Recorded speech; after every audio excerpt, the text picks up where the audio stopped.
Onların şunu biliyorum. Bangladeş halkı Türk halkını çok seviyor.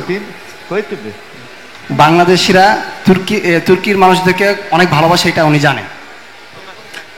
Bu yüzden thank you so much. Biz de bugün burada Singer, Beko olarak onlara aynı güveni sağlamak istiyoruz. Nasıl Kuruluş Osman'ı çok seviyorlar. Bugün gördük. Ben Instagram hesabımda paylaştım bunları. Herkes bunları gördü. এখন singer Beko যে মানে বাংলাদেশে আসছে, এখানে যে তুর্কির মধ্যে যে কোয়ালিটিটা মেনটেন করে সেম কোয়ালিটিটাই আপনাদেরকে দেওয়ার চেষ্টা করবে। যেমনটা নাকি আপনারা ওনার সিরিজগুলোকে ভালোবাসেন, এমনটাই আপনাদেরকে ভালোবেসে আপনাদেরকে এই কোয়ালিটিটা মেনটেন করে দিবে। O yüzden hayattaki en önemli şey güven.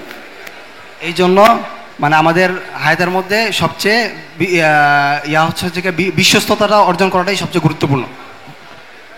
Bizler de bugün onu paylaşıyoruz.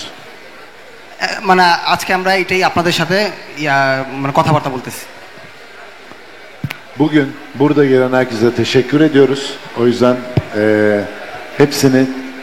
hepsine teşekkür ediyoruz. Singer Beko ailesi olarak hepsine teşekkür ediyorum ve güzel bir gece olmasını diliyorum.